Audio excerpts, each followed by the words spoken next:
23 outstanding parking violations, combined debt of $3,450. Judge Frank Caprio adjusts the frames on his nose and raises his eyes toward the elderly woman seated before him. Silver hair pulled back, hands resting one atop the other, a walking cane propped silently at her side. "Miss Brennan, are you the registered owner of this automobile?" She raises her chin slightly. "No, sir, I can't see. I gave up driving back in 1999. The air in the room goes still. Judge Caprio moves closer to the edge of his seat, his voice dropping but gaining edge. "You're stating under oath that you are legally unable to see." "That's correct, Your Honor. Diabetic retinopathy took my vision when I was 60. Driving isn't something I could do even if I tried." He scans the violation sheet, then shifts his attention to the prosecution table. "Rhode Island registration HDR 8473, he states clearly. "Are you absolutely certain this vehicle was never yours?" "I'd never even heard that plate number until 3 days back." A heavy silence blankets the courtroom. Caprio pivots toward the director of parking enforcement, Michael Garrett, a man in his mid-40s wearing a pressed suit and the expression of someone whose faith lies entirely in documentation. "Mr. Garrett, explain to this court how an 86-year-old woman without sight manages to collect 23 parking citations throughout Providence over a year and a half." Garrett flips open his folder without hesitation. "Your Honor, our database indicates the vehicle is registered under her name, her home address, her license identification number. Every detail aligns. Each citation was issued according to protocol." Caprio's voice remains steady, controlled. "Are you suggesting that your database holds more credibility than the testimony of the woman sitting here with a white cane?" The room holds its breath. Before we continue unpacking this disturbing case, let us know in the comments where you're tuning in from and share this video so others can witness what unfolds. You're watching Case Closed, where the truth prevails no matter who attempts to conceal it. Garrett shifts his weight. "The digital records are accurate, Your Honor. The plate belongs to her." "Mr. Garrett, has anyone from your department physically confirmed that this woman actually possesses a vehicle?" "We handle thousands of citations each month. We depend on DMV registration information." Judge Caprio studies Dorothy Brennan. Her fingers shake faintly. She stares ahead, eyes unable to focus, posture stiff with tension. "Miss Brennan, when was the last time you possessed a valid driver's license?" "In 1999, Your Honor. My physician informed me my eyesight had deteriorated beyond safe driving levels. I surrendered it. I obtained a non-driver identification card instead." "And you've kept that non-driver ID current every 10 years. "My most recent renewal was in 2020. The judge jots something down. "So the state has been aware for 26 years that you don't operate vehicles?" "Yes, Your Honor." He redirects his gaze to Garrett. "Your database claims she owns a car. State records confirm she hasn't driven in over 2 decades. Which source is fabricating information?" "Your Honor, I'm not accusing anyone of dishonesty. I'm reporting what our records indicate." "Your records indicate an absurdity, Mr. Garrett. That's the reality here." Garrett's expression hardens. "I can only report what the system contains." "Then your system is fundamentally broken."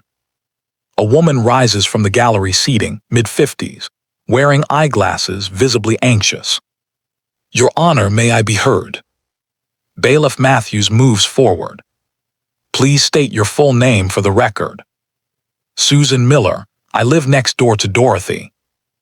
Judge Caprio gestures her forward. "Please approach." Susan walks to the witness area. Her voice carries clearly despite the tremor. "Your Honor, Dorothy and I have been neighbors for 11 years. She's blind. She doesn't own any vehicle. She uses her cane and depends on either her daughter or myself to transport her to medical visits. How did she become aware of these violations? I discovered them 3 days ago. Dorothy asked if I could check her mailbox because she was waiting for a prescription delivery. I found 23 envelopes from parking enforcement, every single one still sealed. She can't read print. The judge looks toward Dorothy. You had no knowledge these citations existed. None, Your Honor. Susan read them aloud to me. That's what brought us here today. Judge Caprio leans back in his chair. Bailiff Matthews, retrieve the DMV registration records for plate HDR 8473. Immediately. Matthews exits the courtroom. The judge returns his attention to Garrett. Mr. Garrett, these violations span multiple locations across the city. Downtown Providence, the East Side, Federal Hill. Some timestamps are separated by only 30 minutes. You're claiming an 86-year-old blind woman is racing around the city parking illegally. Your Honor, I'm reporting what the documentation indicates. The documentation is incorrect. With respect, Your Honor, the data has been verified through official DMV channels. If fraudulent activity occurred, that falls under DMV jurisdiction, not parking enforcement. So you bear no responsibility because you trusted a computer system. We must operate on the assumption that the system functions correctly. And where does basic reasoning fit into your operational model? Garrett offers no response. Bailiff Matthews returns carrying a folder. He passes it to the judge. Judge Caprio opens the file. His expression darkens. Miss Brennan, this record confirms you hold a non-driver identification card. First issued in 1999, renewed in 2009, renewed once more in 2020. No active driver's license exists in your file. He lifts his gaze to Garrett. Mr. Garrett, your system doesn't just claim Dorothy Brennan owns one vehicle. It claims she owns 3. A Honda Civic, a Ford F-150, and a Nissan Altima. She cannot see a traffic signal, yet according to your records, she operates a pickup truck. Murmurs ripple through the courtroom. Garrett stands. Your Honor, if the DMV maintains inaccurate records. There's no conditional here, Mr. Garrett. This woman is blind. She has been blind for more than 20 years. The state possesses documented evidence. Yet your office has been mailing her citations for violations she could not possibly have committed. What's your next step when she fails to pay? Garrett hesitates. The fines increase. Eventually, the matter proceeds to collections. Collections.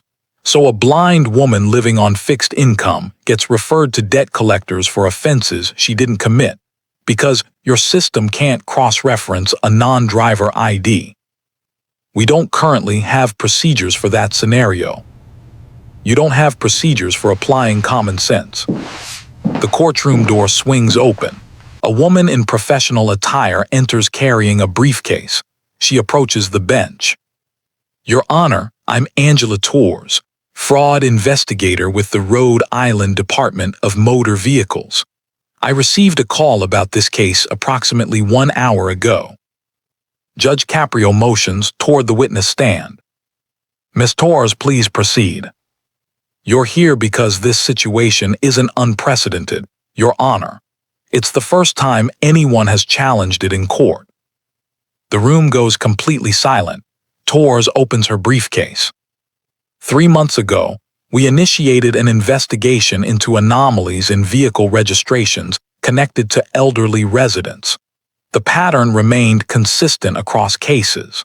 Non-drivers, elderly individuals, abruptly showing new car registrations they never requested. How many cases have you identified so far? 147. The number drops like a stone. Judge Caprio's tone remains measured. 147 individuals. Correct, Your Honor. All elderly, many visually impaired, residing in care facilities or already deceased. Dorothy Brennan draws a sharp breath. Susan Miller grips the bench edge tightly. Judge Caprio sets down his pen. You said deceased. Yes, Your Honor. We located 12 registrations under the names of individuals who had been dead for more than a year. And the DMV processed these registrations. They were entered into our system by a DMV employee named David Richardson. He's been employed with the department for 8 years. He possessed access to non-driver identification records. He exploited those records to generate fraudulent registrations and sold them to individuals with suspended licenses or no legal authorization to drive. Sold them for money. Yes, Your Honor, for $2,500 per registration. Buyers received clean plates. The citations were mailed to people unable to read them or contest them. Every violation these criminals accumulated was sent to someone too blind or too dead to respond. Judge Caprio turns to Garrett. Mr. Garrett, you've been sending fines to deceased individuals. Garrett's face loses color. We had no method of knowing. You had every method of knowing. You could have inquired. You could have investigated. You could have questioned why an 86-year-old blind woman suddenly owns 3 vehicles. Torres continues. We've identified 71 total citations linked to the fraudulent registrations under Dorothy Brennan's name. 23 are within Providence. The remaining violations are in Cranston, Warwick, and Pawtucket. 71 citations. Correct, Your Honor, totaling $14,200 across all municipalities. Dorothy Brennan makes a sound somewhere between a gasp and a sob. Judge Caprio looks directly at her. Miss Brennan, were you aware of the additional citations? No, Your Honor. He turns back to Torres. Based on the 147 fake registrations over 18 months, how much money did Richardson obtain? Approximately $367,500. The courtroom erupts in whispers and gasps. Judge Caprio raises one hand. Silence descends again. And the victims themselves. Primarily elderly, Your Honor. 12 deceased, 31 in nursing facilities, 54 with disabilities like Miss Brennan. The remaining 50 were older adults living independently. Have any of them been referred to collections? Torres' voice drops lower. 48 of them. Some have experienced wage garnishment or Social Security withholding. Judge Caprio closes his eyes for a moment. When they open, his gaze is razor-sharp. Your entire system converted the elderly into scapegoats. Your Honor, Torres says quietly, we only uncovered the full scope 3 weeks ago. Richardson concealed his actions skillfully. He distributed the registrations over time, used varying addresses, made everything appear random. What caused the investigation to begin? A daughter in Cranston fought back. Her father, who's been in a memory care unit for 4 years, suddenly owed $11,000 in parking fines. She retained an attorney. The attorney contacted our office.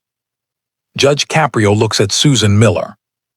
And you, Miss Miller, you opened your neighbor's mail. Susan nods. Dorothy asked me to. She trusts me. Because you cared enough to read a neighbor's mail. 146 other people might rest without fear tonight. If you believe the DMV should verify elderly identification before citations reach collections, subscribe to Case Closed so more people witness this story. Torres pulls out a document. Your Honor, I have a partial victim list. May I enter it into the record? Please proceed. Harold Preston, 92 years old, 89 citations, $13,000 in fines. Social Security garnished for 16 months before his daughter discovered it. Dorothy Brennan's hand covers her mouth. Denise Lau, 78, blind from glaucoma, 14 citations, $2,100. Sent to collections. Credit score decimated. Alina Vasquez, 84, deceased 2 years before the first citation was issued in her name. Her son only learned of it when attempting to settle her estate and discovered a lien. Judge Caprio's knuckles turn white against the bench surface. And nobody verified this. Torres meets his eyes directly. Not until today, Your Honor. He pivots to Garrett. Mr. Garrett, did parking enforcement manually review any of these cases? Garrett's voice is strained. We lack the personnel to manually review every citation issued. I didn't inquire about every citation. I asked about the ones that defy logic. An 86-year-old woman with 23 violations, a deceased woman with 17. Did anyone pause to ask why? The system flags unpaid fines, not demographic information. That's precisely the problem. Judge Caprio looks at Torres. Where is Richardson currently? In custody. He was arrested this morning after we traced the payments to offshore accounts. And the individuals who purchased these fraudulent registrations. We're working with state police to identify them. Some transactions used cash, others prepaid cards. It will require time. Ms. Torres, how many victims have been notified? We began notifications yesterday. It will take weeks. Weeks? Judge Caprio's voice goes quiet, dangerously so. Some of these individuals have been living in terror for months. Collections agencies calling, credit destroyed, and you need weeks. Your Honor, we're a small investigative unit. We're doing everything within our capacity. He nods slowly. I believe you are, but the system that permitted this to happen, how small is that? No one responds. Judge Caprio looks at Dorothy Brennan. Miss Brennan, do you understand what occurred here? Someone used my identity to register vehicles I don't own. That is correct, and those vehicles accumulated 71 parking citations. The individuals operating those vehicles knew exactly what they were doing. They knew the citations wouldn't reach them. They knew you couldn't fight back. Her voice barely carries. Why choose me? Because you were vulnerable, you're elderly, you're blind. You live alone. To them, you were invisible. Susan Miller speaks up. She's not invisible to me. Judge Caprio nods. Which is precisely why we're here today. He turns to Michael Garrett. Mr. Garrett, what protective measures does parking enforcement have in place to prevent this from occurring again? Garrett hesitates. We're reviewing our procedures. Reviewing isn't an answer, Your Honor. We depend on the DMV for accurate registration information. If their data is compromised, you're deflecting responsibility. I'm stating the operational reality. Judge Caprio leans forward. Here's a new operational reality, Mr. Garrett.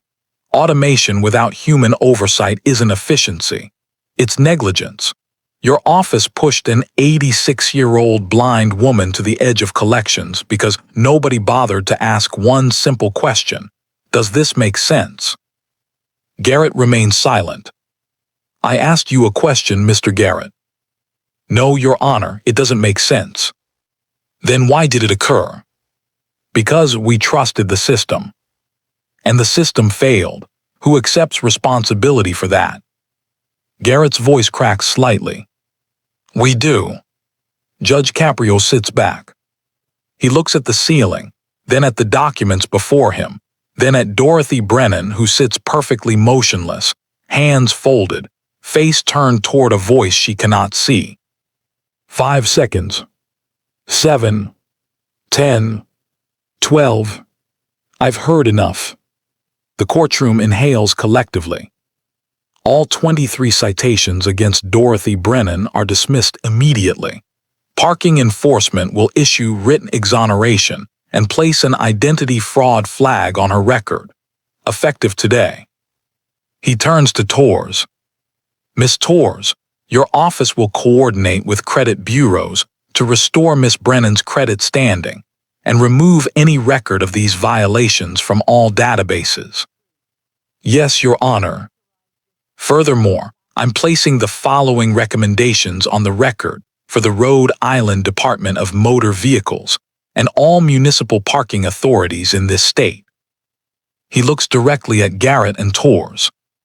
1. The DMV must implement mandatory in-person or live video verification for all vehicle registrations. No exceptions. If someone cannot appear in person, the state goes to them. 2. Any registration request tied to a non-driver identification card triggers an automatic fraud alert and secondary review. 3. Parking authorities must verify vehicle ownership independently before sending any case to collections. Cross-checking with non-driver identification records is not optional. 4. The state will send annual letters to all residents over 70 listing any vehicles registered in their name. If they don't own a vehicle, they check a box and return it. Simple. These are recommendations, not mandates. I cannot legislate from this bench, but I can ensure every word of this hearing becomes public record, and I can ensure people know what happened here. He turns to Dorothy Brennan. Miss Brennan, you're free to go. You owe nothing. The state owes you an apology it can never adequately provide. Her voice shakes. Thank you, Your Honor. Don't thank me. Thank Miss Miller. She's the one who cared enough to read your mail. Susan Miller wipes her eyes. Judge Caprio looks at Torres. What's the next step for Richardson? He'll be arraigned tomorrow. The charges include identity theft, fraud, conspiracy, and elder abuse. The Attorney General is pursuing maximum sentencing. Good, make sure I receive a copy of that outcome. Yes, Your Honor. Judge Caprio closes the file before him. One question saved 100 lives. How does a blind woman get a parking ticket? That question should have been asked 18 months ago. It should have been asked by the DMV, by parking enforcement, by anyone who saw the name Dorothy Brennan next to 23 violations. But it wasn't. So a neighbor asked it instead. He looks at the gallery, at the reporters, at the handful of people who came to observe. This case is closed, but the conversation isn't. The gavel comes down.